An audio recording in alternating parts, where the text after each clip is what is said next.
Happenings in District 2 by David Fox. A thumbnail photo of David Fox appears at the beginning of his guest column. The photo, which reveals a serious look, has been taken at a 90-degree angle, making it more of a side shot than a straight head-on photo. David is also wearing a coat, tie, and his BVA service cap. There is no accompanying caption. The write-up reads as follows.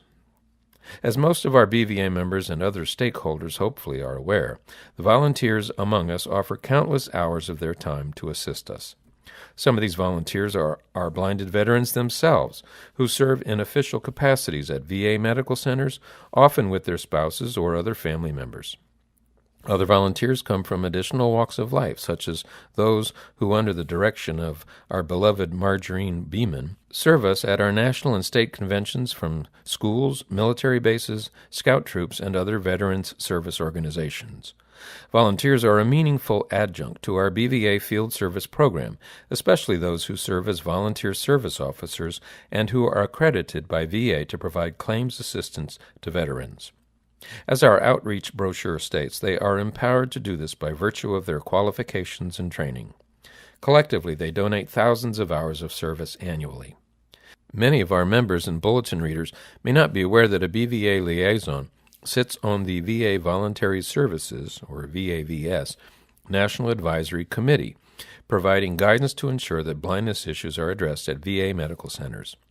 Members of our regional groups represent BVA on local VAVS advisory committees. In this manner, we collaborate with VAVS partners to identify, articulate, and implement initiatives, programs, and training that meet the needs of blinded and visually impaired veterans.